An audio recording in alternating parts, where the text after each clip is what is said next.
Pernah nggak kalian bertanya, kenapa ide terbaik sering muncul justru ketika hidup sedang sulit? Kenapa mahasiswa baru kepikiran solusi setelah semalaman dikejar deadline? Kenapa banyak bisnis besar lahir dari garasi sempit, bukan gedung mewah? Kenapa musisi menciptakan lagu paling menyentuh setelah patah hati? Dan kenapa begitu semua terasa nyaman, kita malah cenderung malas berpikir? Kalau dipikir-pikir, ini aneh. Logikanya, semakin banyak uang, semakin banyak alat, semakin banyak waktu, harusnya semakin kreatif. Tapi penelitian dari psikologi, neurosains, hingga filsafat justru menunjukkan pola yang berlawanan. Manusia seringkali menjadi paling kreatif bukan ketika semua serba cukup, tetapi ketika ia dipaksa menghadapi batas. Dan mungkin, memang seperti itulah kita dirancang. Bagian 1, otak membenci ketidakpastian, tapi juga membutuhkannya. Otak manusia itu hemat energi. Kalau ada cara lama yang berhasil, otak akan menggunakannya lagi. Misalnya setiap pagi kalian berangkat kerja lewat jalan yang sama. Lama-lama kalian bahkan bisa sampai tujuan tanpa benar-benar sadar bagaimana perjalanan tadi berlangsung. Ini disebut otomatisasi. Masalahnya, otomatisasi juga berlaku dalam berpikir. Saat menghadapi masalah baru, otak sering memakai solusi lama. Akibatnya, kita berhenti berinovasi. Nah, disinilah keterbatasan bekerja. Ketika uang tidak cukup, alat tidak lengkap, atau waktu terlalu sempit, solusi lama seringkali tidak bisa dipakai lagi. Otak akhirnya dipaksa keluar dari jalur nyaman dan mulai bertanya, kalau cara biasa nggak bisa, masih ada cara apa lagi? Pertanyaan sederhana itu adalah awal dari kreativitas. Kondisi kelangkaan dapat mengurangi functional fixedness, yaitu kecenderungan melihat suatu benda hanya berdasarkan fungsi biasanya. Misalnya sebuah kursi. Kebanyakan orang melihat kursi hanya untuk duduk, tapi orang yang berpikir kreatif bisa melihatnya sebagai tangga darurat, pengganjal pintu, rak sementara, bahkan alat olahraga. Bendanya sama. Yang berubah adalah cara berpikirnya. Bagian 2. Mengapa orang kepepet sering lebih jenius? Ada istilah yang sering kita dengar, the power of kepepet. Lucunya, istilah ini ternyata punya dasar ilmiah.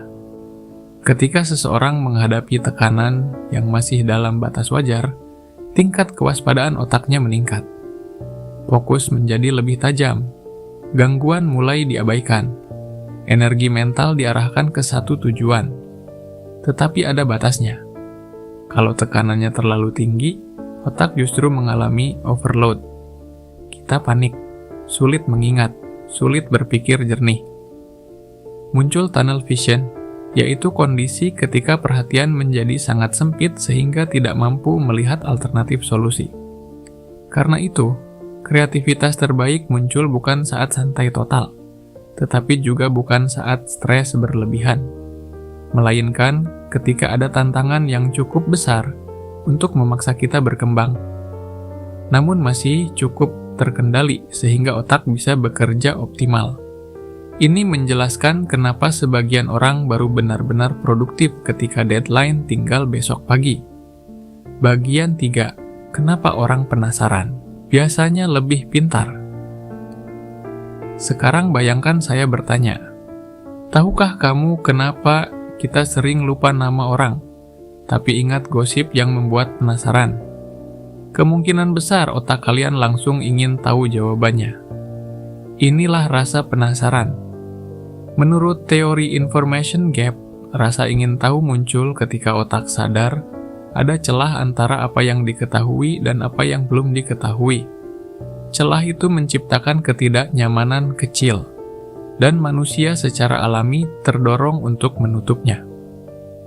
Yang menarik, saat rasa penasaran itu terpenuhi, otak melepaskan dopamin. Bukan hanya membuat kita merasa senang, tetapi juga membantu menyimpan informasi ke memori jangka panjang. Artinya, rasa penasaran bukan sekadar emosi.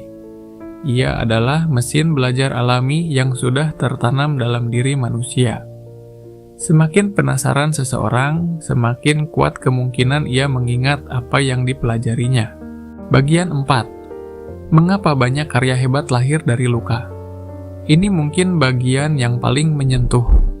Sejarah penuh dengan contoh orang-orang yang menghasilkan karya luar biasa, justru setelah mengalami kehilangan, penyakit, atau penderitaan. Kenapa bisa begitu? Dalam psikologi ada konsep bernama sublimasi. Sederhananya, ini adalah kemampuan mengubah emosi yang menyakitkan menjadi sesuatu yang berguna. Kesedihan menjadi puisi, kemarahan menjadi gerakan sosial, trauma menjadi karya seni, kehilangan menjadi buku yang menguatkan banyak orang. Artinya energi emosional itu tidak dihilangkan. Energi tersebut dialihkan ke arah yang lebih membangun. Penelitian bahkan menemukan bahwa sebagian penyintas trauma mengalami post-traumatic growth, yaitu pertumbuhan psikologis setelah berhasil memaknai pengalaman pahit mereka. Luka memang tidak otomatis membuat seseorang lebih baik, tetapi ketika luka diproses dengan benar, ia bisa menjadi bahan bakar perubahan yang luar biasa. Bagian 5. Kenapa ide cemerlang datang saat lagi mandi? Ini pengalaman yang hampir semua orang pernah alami. Sudah berjam-jam memikirkan solusi, nggak ketemu. Lalu menyerah, pergi mandi, naik motor, cuci piring. Tiba-tiba, ketemu. Banyak orang mengira itu kebetulan. Padahal penelitian otak menunjukkan ada proses menarik di baliknya. Ketika kita berhenti memaksa diri berpikir, otak tetap bekerja di belakang layar. Ia menghubungkan berbagai memori, pengalaman, dan ide yang sebelumnya tampak tidak berkaitan. Saat koneksi itu akhirnya terbentuk, muncullah sensasi yang kita kenal sebagai aha moment. Karena itu, istirahat bukan musuh produktivitas. Kadang justru memberi ruang bagi otak untuk menyelesaikan pekerjaannya secara diam-diam. Bagian 6. Jadi, apakah keterbatasan itu sebuah kesalahan?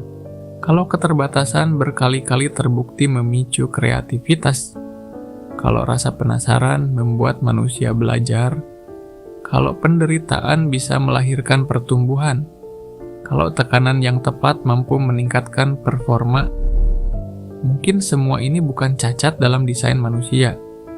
Mungkin justru bagian dari desain itu sendiri. Manusia dipandang bukan hanya sebagai makhluk yang hidup di dunia, tetapi juga sebagai rekan pencipta, created co-creator, yang diberi kemampuan untuk mengembangkan, mengolah, dan memperbaiki ciptaan melalui akal, budi, seni, ilmu pengetahuan, dan teknologi. Dalam kerangka ini, kreativitas bukan sekadar bakat. Ia adalah tanggung jawab. Kemampuan untuk melihat kemungkinan di balik keterbatasan dan menghadirkan sesuatu yang membawa manfaat bagi banyak orang. Penutup. Jadi lain kali ketika hidup terasa sempit, ketika modal terbatas, ketika alat tidak lengkap, ketika deadline menumpuk, ketika gagal, atau bahkan ketika sedang melalui masa-masa yang menyakitkan. Ingatlah bahwa sejarah manusia menunjukkan satu pola yang berulang. Kreativitas seringkali tidak lahir meski ada keterbatasan, tetapi justru karena adanya keterbatasan. Mungkin selama ini kita menganggap tantangan sebagai tembok yang menghalangi jalan. Padahal bisa jadi, tantangan itu adalah pahat yang sedang membentuk cara berpikir kita. Dan mungkin, alasan manusia mampu menciptakan karya-karya luar biasa adalah karena sejak awal kita memang dirancang untuk menemukan cahaya, justru ketika keadaan sedang terasa gelap.